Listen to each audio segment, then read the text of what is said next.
Hi അസ്സലാമു അലൈക്കും. Welcome to my channel Poppy's herbal hair oil. നമുക്കിന്നേ അടിപൊളി ഒരു മന്തി ഉണ്ടാക്കിയാലോ. അപ്പോൾ അതിന് വേണ്ടി മന്തി റൈസ് 1 കിലോ മന്തി റൈസാണ് എടുത്തിട്ടുള്ളത്. അതൊന്ന് നമുക്ക് നല്ലോണം കഴുകി വെള്ളത്തിലൊന്ന് കുതിരാൻ വെക്കട്ടോ. മഞ്ഞ കളർ റൈസാണ് ഞാൻ വാങ്ങാറ്, അതാണ് എനിക്കിഷ്ടം. പിന്നെ ഒരു 750 ഗ്രാം ചിക്കനൊന്ന് കഴുകി നല്ലോണം വെള്ളം വാർത്തേക്കുണ്ട്.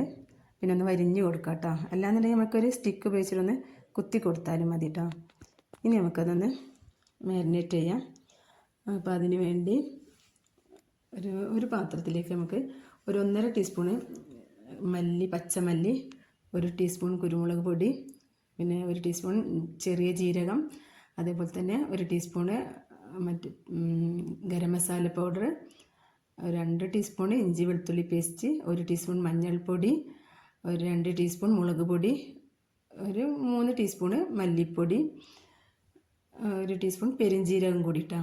പിന്നെ വേണമെങ്കിൽ ഒരു നുള്ള് ഫുഡ് കളർ നമുക്ക് ചേർക്കാം, ഒരു കളറിന് വേണ്ടി മാത്രം. അല്ലാന്നുണ്ടെങ്കിൽ നമുക്ക് കുറച്ച് 1 ടീസ്പൂണൊക്കെ കാശ്മീരി ചില്ലിയും കൂടി നമുക്ക് ഇതിലേക്ക് ആഡ് ചെയ്ത് കൊടുക്കാം കേട്ടോ. ഇനി നമുക്കിതൊന്ന് ഇതിലേക്ക് ഒരു ചെറുനാരങ്ങ നീര് ഒഴിച്ചു കൊടുക്കണം. പിന്നെ 1 പീസ് മാഗി ക്യൂബും കൂടി ഇട്ട് കൊടുക്കാം കേട്ടോ. ഞാൻ ഒന്നും കൂടി റിപ്പീറ്റ് ചെയ്ത് കാണിക്കണേ, മറന്ന് പോകണ്ട വെച്ചിട്ടാണ് കേട്ടോ ഇൻഗ്രീഡിയൻസൊക്കെ. ഇനി നമുക്ക് മാഗി ക്യൂബ് ഇട്ട് ചെറുനാരങ്ങ ഒന്ന് നീരെടുക്കുക. ഇട്ട് നന്നായിട്ടൊന്ന് മിക്സ് ചെയ്ത് കൊടുക്കണം കേട്ടോ. ഈ മാഗി ക്യൂബൊക്കെ നമുക്ക് നന്നായിട്ടൊന്ന് ഇങ്ങനെ കുഴഞ്ഞ് കിട്ടണം. അപ്പോൾ നന്നായിട്ടൊന്ന് കുഴച്ചെടുക്കാം. അതിലേക്ക് നമുക്ക് ആവശ്യമുള്ള ഉപ്പും കൂടി ചേർത്തിട്ട് നന്നായിട്ടൊന്ന് മിക്സ് ചെയ്യാം. ഇനി നമുക്കിതിലേക്ക് ചിക്കനും കൂടി ഇട്ട് കൊടുക്കാം കേട്ടോ. ചിക്കൻ ഇട്ടിട്ട് നന്നായിട്ടൊന്ന് മിക്സ് ചെയ്യണം. മറ്റേത് അതിൻ്റെ മേലേക്ക് മസാല ഒക്കെ പിടിക്കാൻ കുറച്ച് ടൈം വേണം. അതിന് വേണ്ടി നമ്മൾ നന്നായിട്ട് തന്നെ ഒന്ന് മിക്സ് ചെയ്യണം. ഈ ചിക്കൻ നന്നായിട്ടൊന്ന് തേച്ച് പിടിപ്പിക്കണം ഇതിൻ്റെ മസാല, എന്നാലേ അതിൻ്റെ ടേസ്റ്റ് നമുക്കറിയില്ല, അല്ലെങ്കിൽ നമുക്കൊരു ടേസ്റ്റ് കിട്ടില്ല. അപ്പോൾ നന്നായിട്ട് തന്നെ കൈ വെച്ച് കുഴച്ചെടുക്കാം കേട്ടോ. പിന്നെ ഇത് കാണുമ്പോൾ നിങ്ങൾ വിചാരിക്കും എല്ലാവർക്കും അറിയണ മന്തി എല്ലാവർക്കും അറിയില്ല എന്ന് വിചാരിക്കും. എന്നാലും ഇതൊന്നും കൂടി സ്പെഷ്യലാണ് കേട്ടോ. ഇത് ഞാൻ ഈ റെസിപ്പി എടുത്തുള്ളത് എൻ്റെ ആങ്ങളുടെ വൈഫിൻ്റെ ഒരു ചാനലുണ്ട്, സെമീനസ് കുക്കറി, അതിൽ നിന്നാണ് കേട്ടോ. നിങ്ങൾ ആ ചാനലും വാച്ച് ചെയ്യണം കേട്ടോ. പിന്നെ ഇതുപോലുള്ള കൊച്ചു കൊച്ചു റെസിപ്പികൾ ഞാൻ ഇട്ടുതരാം കേട്ടോ. അപ്പോൾ നിങ്ങൾ എൻ്റെ ചാനലൊന്ന് സബ്സ്ക്രൈബ് ചെയ്യുക, ഷെയർ ചെയ്യുക, വാച്ച് ചെയ്യുക, ബെല്ലൈക്കണും കൂടി അടിക്കണം കേട്ടോ. അപ്പോൾ നമ്മളെ ചിക്കൻ ഇവിടെ റെഡി ആയിട്ടുണ്ട്.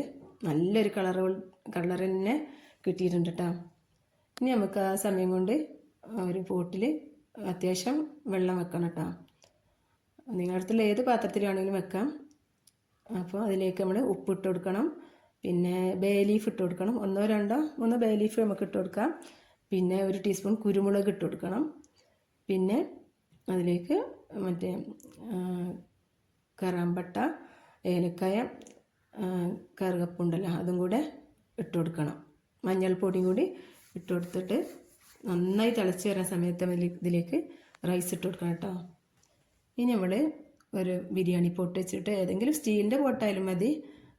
ഞാനിപ്പോൾ നോൺ സ്റ്റിക്ക് പാൻ വെച്ചിട്ട് അതിലേക്ക് ഒരു 3 ടേബിൾ സ്പൂണ് ഓയിൽ ഒഴിച്ച് കൊടുക്കുക, സൺഫ്ലവർ ഓയിൽ കേട്ടോ.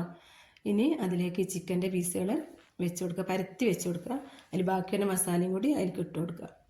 ഇനി നമ്മൾ ഈ റൈസ് ഒരു 1/4 ഭാഗം വേവായി റൈസാണ് നമ്മൾ ഇട്ട് കൊടുക്കുക കേട്ടോ. ഫുള്ളായിട്ട് വേവണമെന്നില്ല. അതിലേക്ക് ഇട്ട് കൊടുത്തിട്ട് ഇനി നമ്മളൊരു ചെറിയ ബൗളിൽ, സ്റ്റീലിൻ്റെ ബൗളിൽ ചാർക്കോൾ ഉണ്ടാവല്ലോ, അല്ലാന്നുണ്ടെങ്കിൽ ചാർക്കോൾ ഇല്ലാത്തവർ നമ്മൾ ചിരട്ട കത്തിച്ചിട്ട് അതിൻ്റെ കനലിട്ടിട്ട് അതിലേക്ക് കുറച്ച് ഓയിൽ ഒഴിച്ചിട്ടൊന്ന് വെച്ച് കൊടുക്കണം കേട്ടോ. സ്മോക്ക് കൊടുക്കണം.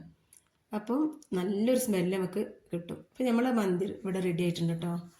നല്ലൊരു സ്മെല്ല് തുറക്കുമ്പോഴേ വന്നിട്ടുണ്ട്. പിന്നെ നമ്മൾ നല്ല ചിക്കനൊക്കെ നല്ല വെന്തിട്ടുണ്ട്, നല്ല സോഫ്റ്റ് ആയിട്ടുണ്ട്. അപ്പോൾ എല്ലാവർക്കും ഈ മന്തി ഇഷ്ടപ്പെടുന്നതാണ് എൻ്റെ ഉറപ്പ്. നിങ്ങളെല്ലാവരും ട്രൈ ചെയ്ത് നോക്കണം. എന്നിട്ട് ഉണ്ടാക്കിയിട്ട് ഫീഡ്ബാക്ക് അറിയിക്കണം കേട്ടോ. നമ്മളെ ഈ മന്തിൻ്റെ സ്മെല്ല് അടിച്ചിട്ടാകുന്നതുകൊണ്ട് ഇവിടെ ഒരു പൂച്ചയുണ്ട്, അവിടെ എൻ്റെ തൊട്ടടുത്ത് തന്നെ വന്ന് നിൽക്കുന്നുണ്ട്. നമ്മൾ അവൾക്കും ഫുഡ് കൊടുക്കാൻ കേട്ടോ. നോമ്പാണെങ്കിലും അവൾക്ക് നമ്മൾ പൊറോട്ടൊക്കെ കൊടുന്ന് ഫ്രിഡ്ജിൽ വെക്കും, മത്തി കൊടുന്ന് വെക്കും, അതൊക്കെ കൊടുക്കാണ്ട്. ഈ പൂച്ചൻ്റെ ഒരു സ്റ്റോറി ഉണ്ട് കേട്ടോ, അത് ഞാൻ നിങ്ങൾക്ക് ഷെയർ ചെയ്യുന്നുണ്ട്.